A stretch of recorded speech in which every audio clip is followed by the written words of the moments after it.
तो हम लोगों ने ये देख लिया कि अभी एग्जैक्टली प्रोसेस होती क्या है। एस्टिमेटिंग मैन पावर रिक्वायरमेंट, फिर रिक्रूटमेंट करा, लोगों को ढूंढा, आए लोग तो फिर उनको सिलेक्ट करा, प्लेसमेंट और ओरिएंटेशन करा।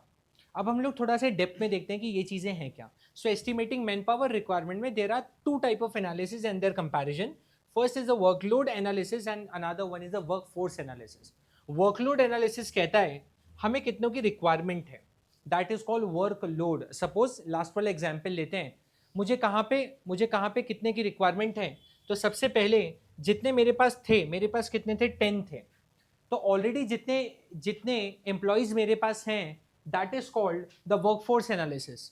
How much employ currently I am having in my organisation, that is called workforce analysis. मेरे पास अभी 10 एम्प्लॉयज हैं, तो वो हो गया वर्कफोर्स एनालिसिस। मुझे 10 और की रिक्वायरमेंट है, 10 और नहीं, कुछ दूसरा फिगर लेते हैं, मुझे 5 और की रिक्वायरमेंट है, 5 लोग और चाहिए, that is called workload analysis. मेरा वर्कलोड बढ़ रहा है, सो मुझे 5 और रिक्वायरमेंट है, so that is called the workload analysis. फिर इनके बीच में कंपैरिजन होता है, how much employees, how many employees currently I am having in the organisation, that is called workforce. अभी मेरे पास कितने हैं, that is workforce analysis.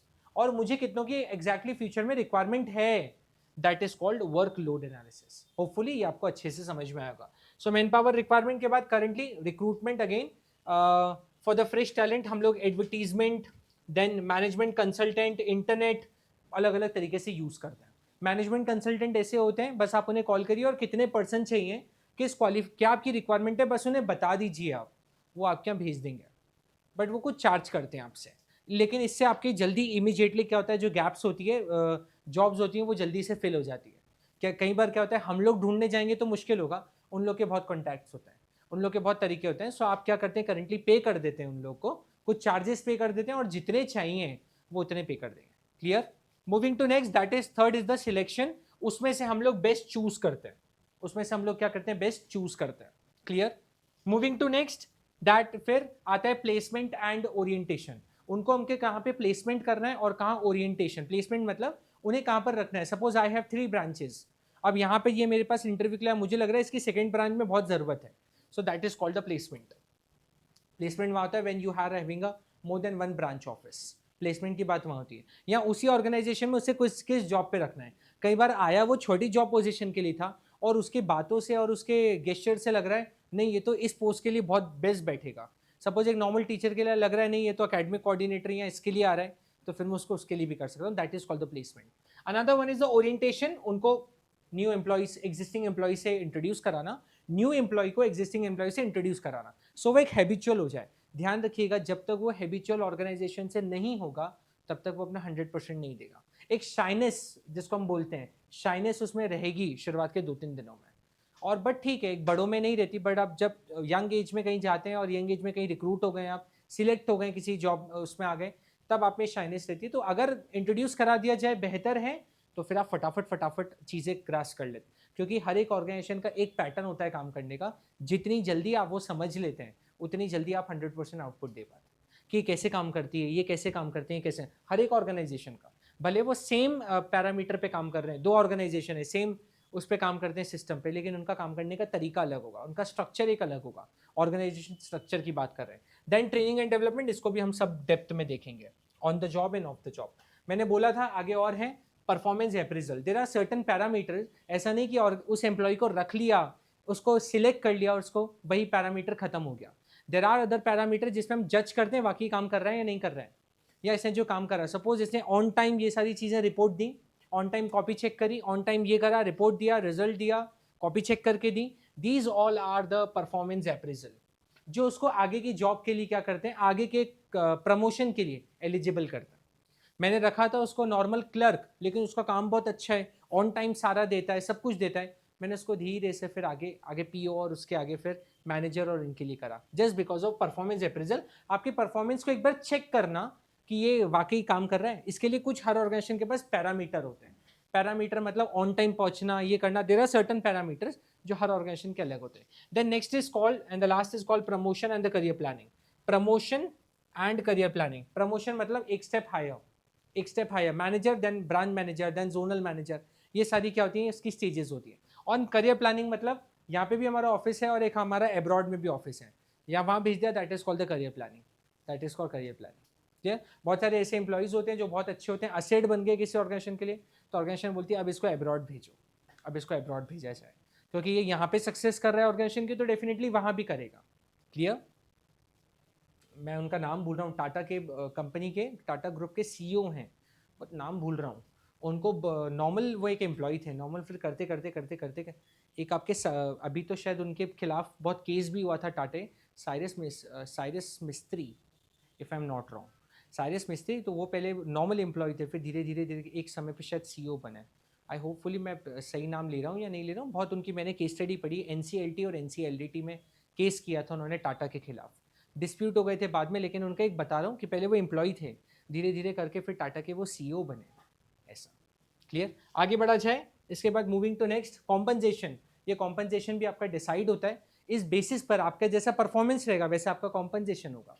So compensation और कॉम्पनसेशन जो होता है, जिसको हम डायरेक्ट फाइनेंशियल पेमेंट बोलते हैं, वो दो तरीके से होता है, टाइम बेस्ड वेज प्लान और performance based wage plan. Time based हम लोग के लिए नहीं होता, ये किन लोग के लिए होता है? ये लेबरर्स के लिए होता है। मान लीजिए 8 घंटे काम करने के आपको 1000 रुपये पर दिन मिलेगा, अगर आपने 4 घंटे और काम कर दिया तो 500 और ऐड हो जाएगा, 8 घंटे और काम कर लिया तो फिर आपका 1000 का वो 2000 हो जाए। ये होता है टाइम बेस्ड वेज प्लान, जिसमें आपका टाइम डिसाइडेड है, जैसे इन द एजुकेशन सिस्टम में भी चलता है। अगर आपने 1 घंटा पढ़ाया तो 400, 2 घंटा पढ़ाया तो 800, 3 घंटा पढ़ाया तो 1200, ऐसा रहता है। वो यहाँ 1 आवर पढ़ाया, मैं यूनिवर्सिटी का बता देता हूँ, 800 पर लेक्चर वहाँ रहते हैं। 2 घंटे पढ़ाया दैट इज 1600, 3 आवर ऐसे पढ़ाया, 4 घंटे पढ़ाया दैट इज 3200। सो ये सारी चीज़ें क्या होती हैं? Time based wage plan, time based wage plan. Clear? इसके बाद और आगे बढ़ते हैं, परफॉर्मेंस बेस्ड वेज प्लान। अगर आपका परफॉर्मेंस ऐसा है, एवरेज है तो इतना, परफॉर्मेंस के ऊपर है तो फिर ऐसा। Clear? So there are 2 system जो यहाँ पर चलते हैं। Moving to next, that is not in your actually topic, ये आपके पार्ट में नहीं है बट इंक्लूड हो गया है वो गलती से। 3 things that we were discussing, recruitment, then selection, then training and development. ये ऑलरेडी मैंने डिस्कस करा था, सर्च करना, देन उनको सिलेक्ट करना, देन ट्रेन करना। क्लियर?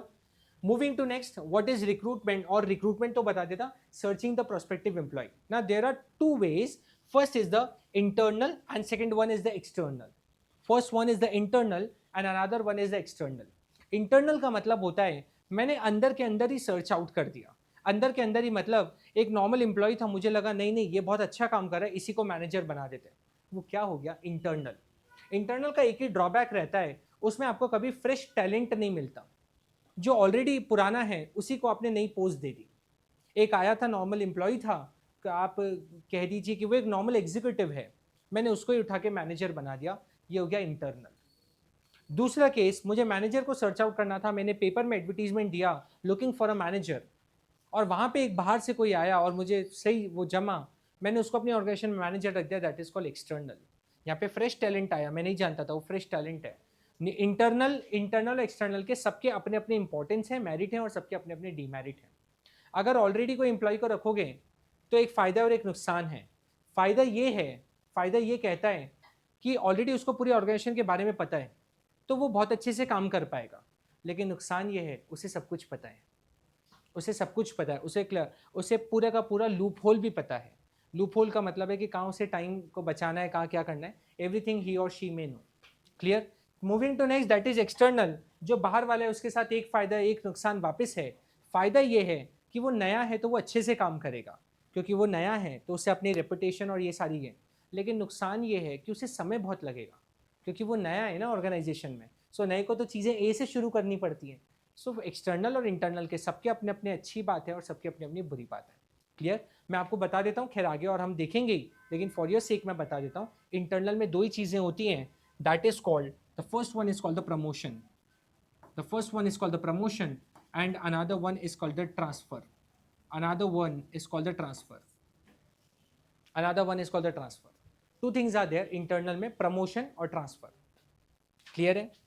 आगे बढ़ते हैं। इसके बाद देख लीजिए, इंटरनल में प्रमोशन एंड ट्रांसफर या ट्रांसफर और प्रमोशन, इसको याद करने की मैं आपको ट्रिक बता देता हूं। जो ट्रांसफर होता है उसमें एक ही वर्ड याद रखिएगा, सेम। और जो प्रमोशन है उसमें एक ही ट्रैक याद करिएगा, that is called high. Same and high. Transfer में same role, same responsibility, same pay, same job, सब कुछ same, but different branch. Example देते हैं, एग्जाम्पल आपको दिया जाए, suppose there is a branch manager BM of, we can say Geeta Bhawan branch, Geeta Bhawan SBI branch, one is the branch manager, वो Geeta Bhawan branch का manager था, क्लियर है।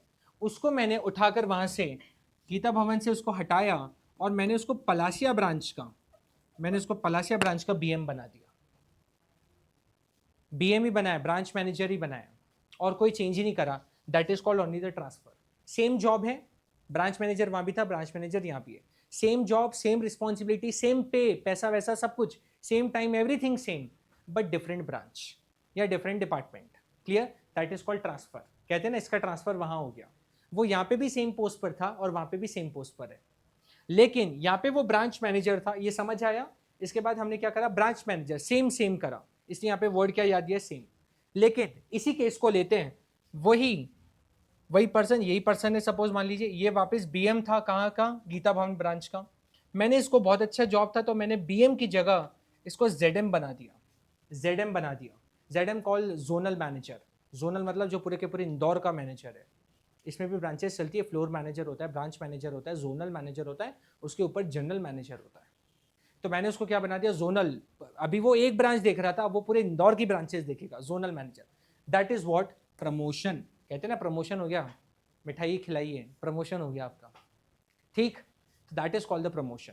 इसमें ट्रांसफर में सेम रहेगा, मैं इसको कह सकता हूं the transfer is called the horizontal and the promotion is called the vertical. एक पोजीशन से ऊपर पोजीशन पे पहुंच गए, क्लियर। और आगे बढ़ा चाहता है, इसके बाद moving to next, that is called internal sources, transfer and promotion. Very well discuss, आपको दिख भी रहा होगा। आई सपोज यहाँ पे मैंने उसको बताया था कि यहाँ पे वो वर्टिकल है और यहाँ पे वो, यस, हॉरिजॉन्टल। यहाँ पे ये जो है वो हॉरिजॉन्टल है और यहाँ पे जो है वो वर्टिकल है, यहाँ पे जो है वो वर्टिकल है, क्लियर। हाँ, वर्टिकल शिफ्ट, क्लियर। हॉरिजॉन्टल और वर्टिकल, एक में सेम पे जा रहा है और एक में ऊपर जा रहा है। Next, moving to next, that is external. और एक्सटर्नल हम लोग यहीं पे डिस्कस करते हैं। अब भूल जाइए कि मैं ऑलरेडी ऑर्गेनाइजेशन वालों को ले रहा हूं, अब मैं बाहर से ले रहा हूं, बाहर से externally. So there are an number of ways. The first is called direct recruitment. अब मुझे बाहर से लोगों को लेना है तो क्या तरीके हैं। First is called the direct recruitment. Direct recruitment is nothing, आपके यहाँ पर लिखा हुआ है कि फैक्ट्री गेट पे एक नोटिस पोस्ट हो जाता है, आवश्यकता है, आपने भी पढ़ा होगा। कई बार आप बिजी स्ट्रीट कॉर्नर्स या नाश्ते की दुकान या कहीं पर जाते हैं तो वहाँ पे एक चिपके रहते हैं दीवारों पर, लेकिन यहाँ पे वो लिखा है कि फैक्ट्री गेट पर लिखा रहता है। क्या लिखा है, एक नोटिस बोर्ड में लिखा रहता है, आवश्यकता है, रिक्वायरमेंट। ये कहाँ पर होता है, मैंने कहाँ पर देखा है, जो इंडस्ट्रियल एरिया होता है उसमें जो लेबरर्स की रिक्वायरमेंट होती है, वो कैसे पता चले। तो हर ऑर्गेनाइजेशन, हर उसके इंडस्ट्री के बाहर एक नोटिस बोर्ड होता है, बाहर होता है, ताकि बाहर जाने वाले, आने जाने वाले उसे पढ़ सकें। आपको रिक्वायरमेंट है तो आप बाहर चले जाइए और वहाँ पे नोटिस बोर्ड पे पढ़ के आ जाइए कि क्या क्या रिक्वायरमेंट अंदर इंडस्ट्री में है। तो वहां पर वो नोटिस बोर्ड में लिख देते हैं इतने इतने लोगों की सुपरवाइजर की आवश्यकता है, the requirement of supervisor, telecaller, receptionist, और ये सारी चीजें गिवन होती है। That is called direct recruitment. इसमें कंपनी का कोई खर्चा नहीं लगता, एक प्रिंट आउट निकालना पड़ता है, नोटिस बोर्ड पे पेश करना होता है। That is called the direct recruitment. Got it. Second पर आते हैं casual callers. Another one is called the casual callers. Who are the casual callers. आपको भी पता है, in the mid of the year या ड्यूरिंग द ईयर बहुत सारी अनवांटेड एप्लीकेशंस आती हैं। अनवांटेड एप्लीकेशंस मतलब, अभी मेरी ऑर्गेनाइजेशन, स्कूल या यूनिवर्सिटी या कॉलेज, बहुत ध्यान से सुनिएगा, अभी मेरी ऑर्गेनाइजेशन फुल कैपेसिटी में काम कर रही है, 100 पीपल की रिक्वायरमेंट है और 100 ही काम कर रहे हैं। लेकिन बीच में आपको पता है रिज्यूमे आते रहते हैं, कोई ना कोई आएगा। मैं भी ऐसे ही था, जैसे कहीं पे जॉब नहीं लगा था तो हर जगह अपने वो बोलते रिक्वायरमेंट, मैं कहता रख लीजिए, जब रिक्वायरमेंट हो तब कॉल कर लीजिएगा। फिर यहाँ पर दिया, फिर यहाँ पर दिया, फिर यहाँ पर दिया। क्या करते हैं, जो अनवांटेड एप्लीकेशंस, अभी ज़रूरत है क्या, नहीं ज़रूरत है। कंपनी को जब देने आते हैं लोग रेज्यूमे, कंपनी एक फाइल मेंटेन करती है, वो फाइल में रेज्यूमे लगाते जाती है। ये पहले का टाइम होता था, आजकल तो आप मेल कर दीजिए, आपके जाने की भी ज़रूरत नहीं है, मेल पे भी रखे रहते हैं इनके पास वो लोग। क्या, और कंपनी कभी बहुत अच्छी है तो मेल तुरंत प्रिंट आउट निकालती है और अपनी वो फाइल में लगा देती है। अब फाइल में लगा दिया, अब एक एम्प्लॉय, 4 एम्प्लॉय बीच में से छोड़ के एकदम निकल गए। 100 में काम कर रहा था, 100% फुल कैपेसिटी में, 4 एकदम निकल गए। अब ऑर्गेनाइजेशन तो चिंता में कि 4 तो चले गए। तब ऑर्गेनाइजेशन वो फाइल खोलती है कि कौन कौन आए थे साल के बीच में। उनको निकालती है और कॉल करती है। मेरे पास, आपको पर्सनली बता रहा हूँ, 6 महीने बाद भी एक स्कूल से फ़ोन आया था, आफ्टर 6 मंथ बोल रहा था आप जब आए थे ना सर, अब रिक्वायरमेंट है, उस समय रिक्वायरमेंट नहीं थी। तो वो फाइल में, जिसको आप अनवांटेड एप्लीकेशंस कहते हैं, वो फाइल फिर कंपनी खोलती है और कहती है कि आप जब आए थे ना, अब हमने किया है। तो वो फाइल काम आती है, they are called the casual callers, और कहती है आप जब आए थे, अभी रिक्वायरमेंट है, अभी अगर आप आना चाहते हैं तो आप आ सकते हैं, and if you want you can join them. Clear है? इसके बाद कैजुअल कॉलर के बाद advertisement. Advertisement is a very common form. आप एडवर्टीजमेंट दे दीजिए, यहाँ पर वो एडवर्टीजमेंट के फॉर्म में उसको पता चल जाएगा और आपके पास भी एप्लीकेशन आ जाएंगे। इसके बाद कई एम्प्लॉयमेंट एक्सचेंज होते हैं एंड कई प्लेसमेंट एजेंसीज होती है। बस ये ध्यान रखिएगा, दीज एम्प्लॉयमेंट एक्सचेंज, ये जितने भी होते हैं ये गवर्नमेंट बेस्ड होते हैं। ये एम्प्लॉयमेंट एक्सचेंज गवर्नमेंट बेस्ड होता है। गवर्नमेंट बेस्ड मतलब गवर्नमेंट अपने कहीं कहीं ऐसे रोज एक्सचेंज बनाती है जहाँ पर आप जाइए और अप्लाई करिए और गवर्नमेंट आपकी जॉब लगवा के देगी। These are the government. Again कुछ प्राइवेट प्लेसमेंट एजेंसीज होती हैं जो आपकी जॉब लगवाने का क्या करती हैं, गारंटी करती हैं। आप उनके पास जाइए, आपको कैसी जॉब चाहिए उनके पास होता है वो। Moving to next, next is called campus recruitment. आप सब कॉलेज जब जाते हैं, सो कॉलेज के लास्ट ईयर में कंपनियां आती हैं आपको जॉब देने के लिए। आप करके आपके एकेडमिक्स और आपके रिकॉर्ड के अकॉर्डिंग ये कैंपस रिक्रूटमेंट होता है। कैंपस में ही कंपनी आएंगी और वहीं से फिर आपको ले जाएंगी, if you are good enough और आपकी परसेंटेज, एकेडमिक्स, को करिकुलर सब अच्छा है, तो आपको वहीं से ले जाया जाएगा। Next is called recommendation of employees. इसमें भी फ्रेश टैलेंट आता है। मैं ऑलरेडी हूँ, मेरा कोई रिलेटिव आना चाहता है, तो फिर क्या होता है, रिकमेंडेशन ऑफ एम्प्लॉय। मान लीजिए मुझे पता चला मेरी ऑर्गेनाइजेशन में वैकेंसी है, तो मैं ऑर्गेनाइजेशन बोलता हूँ, ऑर्गेनाइजेशन को मेरा भतीजा भांजा जो भी है वो भी अप्लाई करना चाहता है, तो बोलते हैं बिल्कुल, वाई नॉट। तो that is called recommendation of employee. कोई पुराना एम्प्लॉय अपने किसी रिलेटिव को रिकमेंडेशन दे रहा है। इसमें भी आ तो फ्रेश टैलेंट रहा है, जो आ रहा है वो तो फ्रेश टैलेंट है ना। भले मैं ओल्ड हूँ, इस ऑर्गेनाइजेशन को जानता हूँ, ऑर्गेनाइजेशन में काम कर रहा हूँ, लेकिन जो आ रहा है मेरे रेफरेंस से, मेरा ही रिलेटिव, वो तो फ्रेश टैलेंट है ना। That is called recommendation of employee. Labour contractor, आपको भी पता है आजकल क्योंकि बहुत बिजी लाइफ हो गई है, किसी को घर बनवाना होता है। पहले ऐसा होता था कि लेबर हम लोग खुद लेकर आते थे, आप 4 आ जाइए, आप ही आ जाइए। बट अब लेबर कॉन्ट्रैक्टर है, आप एक कॉन्ट्रैक्टर से कॉन्ट्रैक्ट कर लीजिए, नाम इसका क्या है, कॉन्ट्रैक्टर। इन कॉन्ट्रैक्टर से कॉन्ट्रैक्ट किया जाता है, कहा जाता है ये घर बनाना है। अब वो उसको रोज 10 लेबर चाहिए होते हैं, वो 10 लेबर कैसे अरेंज करेगा वो जानता है।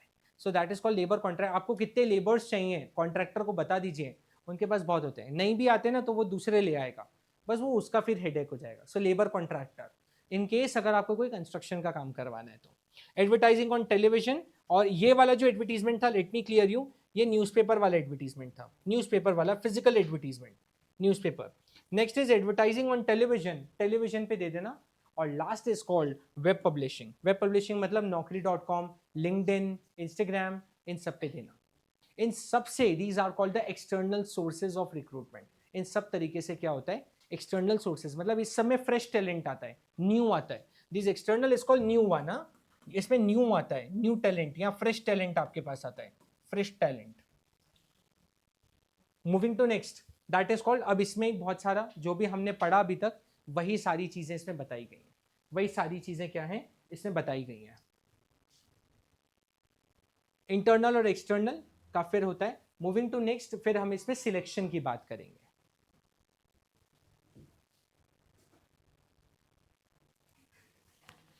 हमने अभी तक देख लिया estimating the man power requirement. Secondly हमने जो वॉच करा वो करा recruitment. Now the third process is called the selection. जब हम सिलेक्शन की बात करते हैं, so there is a specified process in the book जिसकी बात आपसे करते हैं। सबसे पहले जो प्रोसेस होता है उसमें प्रीलिमिनरी स्क्रीनिंग होती है, हम इसकी यहीं पर बात करते हैं क्योंकि इसकी डेप्थ में भी आगे बात है। तो सबसे पहले जो होता है वो होता है प्रीलिमिनरी स्क्रीनिंग। प्रीलिमिनरी स्क्रीनिंग में आपके बेसिक चीज़ें पूछी जाती है, आपका एक बैकग्राउंड चेक होता है, including your name, qualification, marital status and everything. तो हम लोग जो बात करते हैं वो करते हैं प्रीलिमिनरी स्क्रीनिंग की। सेकेंडली जो बात करते हैं, जब आपका एक बैकग्राउंड चेक हो जाता है, एक जनरल इन्फॉर्मेशन की बात हो जाती है, तो सेकेंड होता है सिलेक्शन के test. Now there are 4 type of test that will see in the next slide. इसके बाद जो बात होती है, आप वो टेस्ट में ओके हो जाते हैं तो आपका फिर होता है एम्प्लॉयमेंट इंटरव्यू। इसमें एक पैनल आपके सामने बैठती है जो आपसे फिर डिटेल में बात करती है। क्लियर? तो पहला हुआ प्रीलिमिनरी स्क्रीनिंग, आपका यहाँ पे बैकग्राउंड चेक हो गया, बैकग्राउंड चेक हो गया। इसके बाद सिलेक्शन के टेस्ट, कुछ आपके 4 टेस्ट होते हैं, आई सपोज इट इज 5। इसके बाद जो बात होती है वो एम्प्लॉयमेंट इंटरव्यू यहाँ पे पैनल आपके पास बैठती है और पैनल आपसे इन डेप्थ नॉलेज से पूछती है। ये होता है एम्प्लॉयमेंट इंटरव्यू। नेक्स्ट होता है रेफरेंस एंड बैकग्राउंड चेक। आपको भी पता है, आज आप रिज्यूमे भी देते हैं तो नीचे आपको आपके रेफरेंसेस लिखने पड़ते हैं कि मैं किन के रेफरेंसेस से आप आए हैं। और बैकग्राउंड चेक रेफरेंसेस में आपको 3-4 प्रोमिनेंट पीपल के नंबर देने पड़ते हैं जिनसे मैं आपके बारे में कभी पूछ सकूं। ये देना कंपलसरी हो गया है, अभी आपको रिज्यूमे में इंक्लूड करने होते हैं कि कहीं कोई का डायरेक्टर है, कहीं कोई प्रिंसिपल है, कहीं कोई, उनका आपको रेफरेंस देना पड़ेगा। नेक्स्ट फिर होता है सिलेक्शन डिसीजन। फिर होता है कि अब इसको सिलेक्शन का डिसीजन ऐसे सिलेक्ट करना है या नहीं करना है। ये 4 प्रोसेस के बाद पैनल को लगता है नहीं this is the right candidate, so वहाँ पे फिर सिलेक्शन डिसीजन होता है। इसके बाद मेडिकल एग्जामिनेशन होता है, that either you are physically fit और नॉट। क्या ये ऑर्गेनाइजेशन कराती है? No, you have to present the medical certificate. यहाँ पे तो नहीं, कहीं कहीं ऑर्गेनाइजेशंस में कंपलसरी होता है कि आपको एक मेडिकल कि एक आपका प्रॉपर जो मेडिकल ऑफिसर है या कोई डॉक्टर है वो ऑथोराइज करे that you are medically fit और नॉट। ये मेडिकल एग्जामिनेशन होता है। इसके बाद जॉब ऑफर, आपको एक ऑफर लेटर या फिर आपको एक ज्वाइनिंग लेटर दे दिया जाता है और उसके बाद कॉन्ट्रैक्ट हो जाता है कि आप कितने समय के लिए यहाँ पर हैं। कॉन्ट्रैक्ट बहुत ज़रूरी है क्योंकि कुछ कहीं भी अगर आपने ब्रीच करा सो देर फिर वहाँ उनके पास ऑप्शन होना चाहिए, उनके पास एक कॉन्ट्रैक्ट लीगल होना चाहिए। क्योंकि आजकल हर एक को जॉब अपॉर्चुनिटी अच्छी लगती है तो क्या करते हैं, सोचते नहीं है और एकदम they run after the opportunity. But जो ऑर्गेनाइजेशन में ऑलरेडी काम कर रहे हैं उनको कितना नुकसान हो रहा है वो भी हमें ध्यान में, तो इसलिए कॉन्ट्रैक्ट ऑफ एम्प्लॉयमेंट आजकल बहुत बना कंपलसरी हो गया है। Moving to next, that is called, अब मैं आता हूँ, ये तो मैंने ऑलरेडी बता दिया, लेकिन जब मैं आता हूँ तो मैं इनके कुछ 5 टेस्ट के बारे में बात करता। First is the intelligent test. Intelligent test में जो होता है वो आपका इंटेलिजेंट क्वेश्चन IQ देखा जाता है। 5 टाइप के आपके टेस्ट होते हैं। आप पूछेंगे क्या ये जो आपने प्रोसेस बताया ये हर जगह फॉलो होता है? नहीं, ये एक स्टैंडर्ड बता दिया। मैंने तो कभी ये वाला फॉलो करते हुए देखा नहीं है, या जहाँ पे भी मैं कभी जॉब पे लगाऊं मैंने कभी नहीं देखा। प्रीलिमिनरी स्क्रीनिंग बेसिक थिंग्स पूछी जाती हैं, कभी टेस्ट वेस्ट लिए नहीं गए। एक आध कोई स्कूल में जो ध्यान आता है या यूनिवर्सिटी में ध्यान, यूनिवर्सिटी में तो कभी नहीं हुआ मेरे साथ। मैं बता रहा हूँ स्कूल में, एक स्कूल ऐसा था जिसने मेरा पेपर दिलवाया था, मुझे पेपर देना पड़ा था इकोनॉमिक्स का कि आपको इकोनॉमिक्स का कितना, फिर उसको चेक किया गया था तो उसमें अच्छे नंबर आए थे। क्योंकि वो जो आपका सब्जेक्ट होता है उसका आपको पेपर एक ही में हुआ है, 2 में हुआ है, सॉरी देयर आर 2 स्कूल्स, 2 में हुआ है, याद आया। तो ये टेस्ट ये एक स्टैंडर्ड बता देते हैं, बट हर एक ऑर्गेनाइजेशन इसको मॉडिफाई करती है। कुछ तो सिर्फ इंटरव्यू करती है और बस उस पर ही ओके कर देती है, इतना सा फॉलो करती ही नहीं है। मेडिकल एग्जामिनेशन भी नहीं करती है, रेफरेंस बैकग्राउंड चेक भी नहीं करती है। आप इंटरव्यू में सही समझ आ गए बस आपको रख लेती है। ऐसा में हमारे बहुत सारी ऑर्गेनाइजेशन में बस आपसे इंटरव्यू किया, आपकी बात से समझ गए और आपको ओके करा। सेकेंड होता है एप्टीट्यूड टेस्ट। एप्टीट्यूड टेस्ट देखता है कि आप न्यू जॉब लर्न करने में आपके आप में कितना पोटेंशियल है। अगर आपको कोई मैं नई चीज़ दूं तो आप में कितना पोटेंशियल है उसको नए को सीखने के लिए, ये एप्टीट्यूड टेस्ट बताता है। तीसरा जो होता है पर्सनालिटी टेस्ट। पर्सनालिटी टेस्ट बताता है कि आपका ह्यूमन बिहेवियर कैसा है, आपका एप्टीट्यूड, आपका एटीट्यूड ये कैसा है। अगर कोई सिचुएशन आपके सामने आई so what kind of behaviour will you reflect. अगर ये ऑर्गेनाइजेशन ये आपके सामने आई तो आप एग्रेसिव तो नहीं हो जाएंगे, प्रॉब्लमेटिक तो नहीं हो जाएंगे। कई बार आपको सिचुएशन दे दी जाती है, ऐसा एक जगह ध्यान आता है, I was giving the demo के बीच में ही उन्होंने क्वेश्चन पूछ लिया। उन्होंने कहा कि हमने आपके इसमें पढ़ा है कि आपने MSc इन काउंसलिंग और स्पिरिचुअल हेल्थ करा है। मैंने कहा हाँ। बोले आप कहाँ स्पिरिचुअलिटी और इस, मैंने कहा हाँ मैं स्पिरिचुअलिटी इन सब में। बोले एजुकेशन में कई बार आपको स्पिरिचुअलिटी से बियॉन्ड जाके काम करना पड़ता है, वहाँ पे आप क्या करेंगे। मुझे तुरंत सिचुएशन दी, यहाँ मैं पढ़ा रहा हूँ, रोका और ये वाला क्वेश्चन पूछ लिया। तो वहाँ पे वो लोग चेक करना चाहते थे पर्सनालिटी टेस्ट कि आपका जो बिहेवियर है कैसा रहेगा। तो बोला अगर कोई बात हुई जहाँ पे आपको आपके वैल्यूज़ के अगेंस्ट जाना होगा वहाँ आप क्या करोगे। उनका था या तो जॉब छोड़ोगे या तो फिर उसको ओके कर दोगे। सपोज एक एग्जाम्पल है कि अगर कोई अनएथिकल काम हो रहा है, ये हो रहा है, तो या तो आप जॉब छोड़ दोगे, नहीं मैं ये नहीं कर सकता, या फिर उसमें इन्वॉल्व हो जाओ। मैंने कहा वहाँ पे मैक्सिमम जिनका बेनिफिट होगा मैं वो वाला रास्ता चुनूंगा जहाँ पे मैक्सिमम बेनिफिट है। अगर बेनिफिट है कि वैल्यूज़ के लिए खड़ा होना चाहिए तो फिर मैं, तो बोला ये सही जवाब दिया आपने। तो कहने का मतलब that is called the personality test. वहाँ पे आपका बिहेवियर देखा जाता है अलग अलग सिचुएशन देकर। तो कई बार पुलिस इन सब में या सिविल सर्विसेज में आपको बुलाता है, someone is giving you corruption, someone is giving you bribe, what will you do. तो वहाँ पे तो हर एक जॉब बचाने के लिए कहता ही है, तो फिर वैसा होता है। तो कहने का मतलब ये पर्सनालिटी टेस्ट है। ट्रेड टेस्ट होता है। ट्रेड टेस्ट आपका क्या बताता है? ट्रेड टेस्ट से बताता है आपकी एग्जिस्टिंग स्किल्स क्या है, आपकी एग्जिस्टिंग स्किल्स क्या है, आप ऑलरेडी क्या लेकर आए हैं। इसके बाद लास्ट होता है इंटरेस्ट टेस्ट, जो आपको देखता है कि आपका किस चीज़ में इंटरेस्ट है। सपोज मेरा इंटरेस्ट एजुकेशन में है, किसी का और किसी में, किसी का अकाउंटिंग में है, मैनेजमेंट में। इंटरेस्ट टेस्ट में आपका इंटरेस्ट किस एरिया में उसको देखा जाता है। मूविंग टू नेक्स्ट एम्प्लॉय, ये तो सब मैंने बहुत अच्छे से आपको बता दिया, हम लोगों ने इसको प्रोसेस में कंप्लीट करा। Now there is difference between recruitment and selection, which you will read. Recruitment is all about the first process, we can say the searching part, and another one is called the selection part. Clear? इसके बाद that is called training of an employee, training and development. Training और development पे आपसे आगे की बात करेंगे.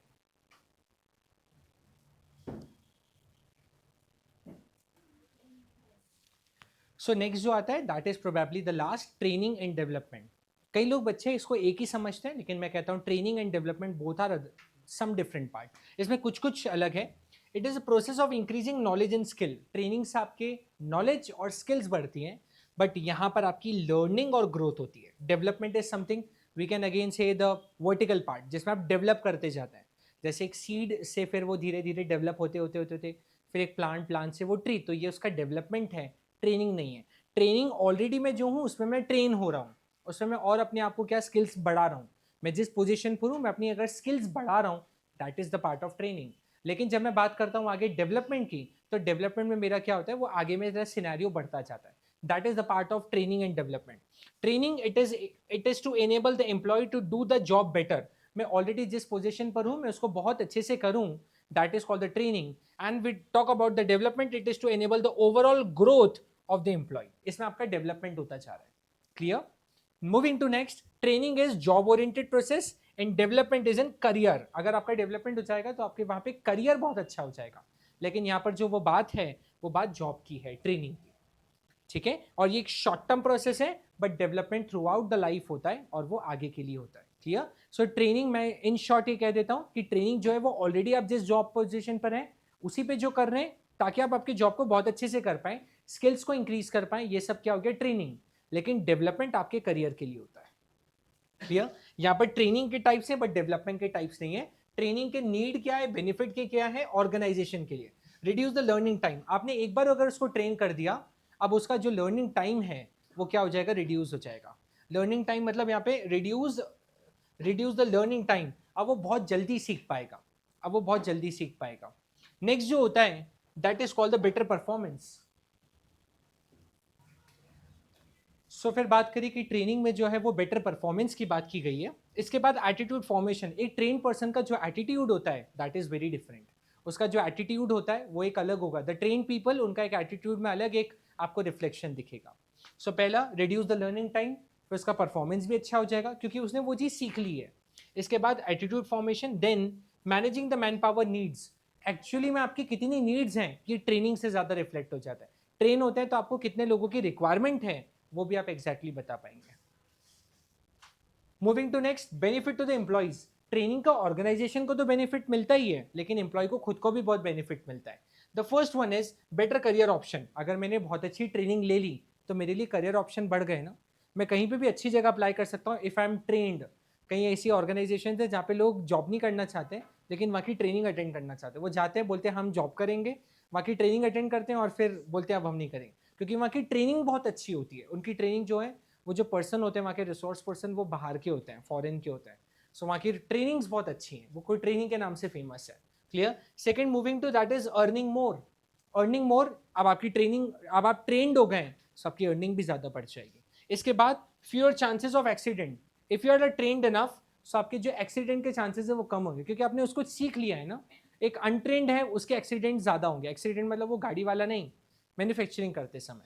Next is increases moral. एक ट्रेन पर्सन को एक कॉन्फिडेंस होता है, एक मोरल होता है उसका, जो वो इंक्रीज करता है. Moving to next, methods of training. Now there are two, on the job and off the job. Off the job training and on the job. On the job मतलब वीकेंड्स पर organization ने off रखकर teachers और इनके professors के और इन सब की ट्रेनिंग करी. That is on the job training. That is called, that is on the job training. And another one is of the job. आप जॉब से छुट्टी लीजिए और कुछ समय के लिए जाएं, that is called off the job training. वहाँ पे लिखा है learn before doing, learning before doing, that is of the job. पहले लर्न करिए फिर काम करिए. और काम करते करते आपको कुछ ऐसे ओकेजन्स पर ट्रेनिंग दे दी, या छुट्टी है, सैटरडे है, सेकेंड सैटरडे है, बच्चों की छुट्टी करके आपको बोला कि आज पूरे दिन की ट्रेनिंग टीचर्स को करनी है, that is on the job. आप जॉब पर हैं और आप सीख रहे हैं. बट उसके भी कुछ टाइप्स होते हैं, on the job and off the job, very well explain. Moving to common and popular techniques of training under the on the job. On the job में सबसे पहले होता है अप्रेंटिसशिप प्रोग्राम. इसमें क्या होता है, अप्रेंटिसशिप ट्रेनिंग प्रोग्राम के लिए कुछ स्किल्ड वर्कर्स को यहाँ पे भेजा जाता है। The master worker perform the job and trainee observe him performing. जैसे लैब में आप देखते थे, लेबोरेटरी में एक जना लैब जो मेन है लैब असिस्टेंट कहते हैं, वो काम कर रहा है और सब उसको पास में ऑब्जर्व कर रहे हैं। That is apprenticeship program, training. Second is called internship. Internship agreement होता है प्रोफेशनल इंस्टीट्यूट और कॉर्पोरेट सेक्टर के बीच में, जिसमें स्टूडेंट्स कॉर्पोरेट में भेजे जाते हैं जहाँ पे उनको ट्रेनिंग दी जाती है। That is called internship. एक होता है इंडक्शन और orientation, receiving and welcoming employee when he first join the company. वैसे आपको ये बता चुका हूँ मैं। ओरिएंटेशन, जब कोई नया आता है तो उसको ओल्ड से मिला इंट्रोड्यूस कराया जाता है, ये भी एक ट्रेनिंग का पार्ट है। उसको ट्रेन किया जा रहा है ना, आपसे मिलवाया जा रहा है। क्लियर? होपफुली ये आप बहुत अच्छे से समझ गए। इसके बाद नेक्स्ट, लर्निंग बिफोर डूइंग, ये ऑफ द जॉब है। जॉब छोड़िए कुछ समय के लिए, 1-2 महीने के लिए जाइए, पहले सीखिए हमारे वहाँ पे, फिर वापस आइए। Off the job means training the employee by taking them away from their work position, which means employee are given a break from the job and send for the training. Maybe it is 1 month, 15 days, 2 months off the job. Off लीजिए job से, off the job. On the job मतलब job पे रहते रहते। Clear? This method of training is more suitable for managerial job position as conferences, seminar are held to train the manager. जैसे मैंने अभी बताया, next month I do also have a training, जिसमें training है, जिसमें मैं 4 days के लिए वहीं पे, उसको रेसिडेंशियल प्रोग्राम भी कहते हैं। आप वहीं रहते हैं और वहीं पे सीखते हैं। क्लियर है? इसके बाद moving to next, that is vestibule training. Vestibule training का मतलब होता है this is the best method I suppose. Vestibule के लिए आपको एक डमी मॉडल बना दिया जाता है आपके ऑर्गेनाइजेशन। सपोज मैं बैंक की ट्रेनिंग के लिए गया हूँ, तो ऐसे एक डमी बैंक बना दिया जाएगा जिसमें कैशियर, मैनेजर और ये सब बैठेंगे, और आपको एक्चुअल में ऐसी फीलिंग आएगी कि आप बैंक में ही हैं। ऐसा जैसे एक बहुत बड़े सिम्बायोसिस ने किया था एक बार। उन्होंने जो बैंकिंग में डिग्री कर रहे थे उनके लिए एक डमी बैंक बना दिया है। आप जाइए वहाँ पे एक बच्चा बैठता है कैशियर की पोस्ट पे, तो उसे पता है कैसे कैश लेना है, कैसे एंट्री करना है, कैसे उसकी जर्नल और लेजर बनाना है। फिर एक मैनेजर है, वो सारा ऑपरेशंस देखता है। फिर एक और है जो वो ब्रांच मैनेजर है। फिर ये हैं, मतलब आपको एक डमी मॉडल, ताकि आपको ऑर्गेनाइजेशन की फीलिंग आए। एक हॉस्पिटल बना देना, डमी हॉस्पिटल, कि हॉस्पिटल की वर्किंग कैसे चलती है, just to get touch and taste of the practical organisation. आपको वैसा बना दिया। क्लियर है? That is called the vestibule training. ऐसे एक डमी मॉडल बना देना। So I suppose this is all about your staffing, जिसमें हम लोगों ने 4 पैरामीटर्स के बारे में बात करी, रिक्रूटमेंट, सिलेक्शन, ट्रेनिंग, डेवलपमेंट, ये सारी चीज़ें। Thank you so much. Hopefully आपको बहुत अच्छे से समझ आया होगा। Thank you so much.